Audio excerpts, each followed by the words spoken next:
ওরা কি যা পায় তাই পকেটে ভরে। আপনি এরকম বসে আছেন কেন? কয় আমার কোনো নেকের অভাব নাই। ওরা যারা দরাদরি পড়তেছে নারী পুরুষ সবার নেকের অভাব। কয় কেন? কয় আমার সন্তান আমার মেয়ে দুনিয়াতে আমি কোরআন শিক্ষা দিছি। এই কোরআন যখন সূরা ইয়াসিন ফজরের পর তেলাওয়াত করে অটোমেটিক আমার নেকের পাল্লা এমনি ভারী হতে থাকে।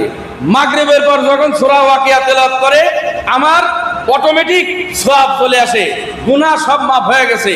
এখন খালি সওয়াব আর সওয়াব। আমার সন্তান মেয়ে কে ছেলেকে দিন ধর্ম শিক্ষা দিছি, তারা যখন মাগরিবের পর কোরআন তেলাওয়াত করে, এশার পর কোরআন তেলাওয়াত করে, আবার নামাজ পড়ে, এই সওয়াব দিয়া অটোমেটিক আমার গুনাহ পরিবর্তন হয়ে গেছে। আমার কোনো গুনাহ নাই, ওদের কোনো নেক পাঠাবে কবরের মধ্যে এমন কোনো মানুষ নাই। এই জন্য নারী পুরুষ সবাই যেখানে যা পায় খালি ভালো জিনিস পাইলে পকেটে ভরে। আমার এগুলোর দরকার নাই। সুবহানাল্লাহ। তাইলে বিষয়টা কি? আপনার এই সন্তান হোক আলেম হইতে পারে নাই, মেয়ে আপনারা এক বড় কিছু আলেমা বানাইতে পারলেন না, হাফেজ বানাইতে পারলেন না, আল্লাহ পাক কবুল করে সবাইকে, এটা দোয়া করি, দোয়া করবেন। কিন্তু যে কোরআন শিক্ষা দিলেন, এই যে এই কোরআনটা শিক্ষা দিয়েছেন, দেখে দেখে কিন্তু কিয়ামতের আগে বাইসে দেখলে ভুলবে না। বড় হবে যখন, তখন কিন্তু এগুলা কোরআন পড়তে পারবে। এই কোরআনটা যখন পড়বে অটোমেটিক আপনাদের সব চলে যাবে।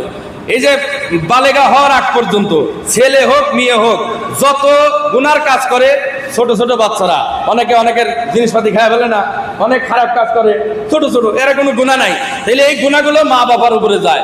আবার যত সওয়াব করতেছে এই সওয়াব তাদের দরকার নাই, এই সওয়াবগুলো মা বাপ এবং দাদা দাদি নানা নানি সবার কবরের ভিতরে প্রবেশ করে। সুবহানাল্লাহ।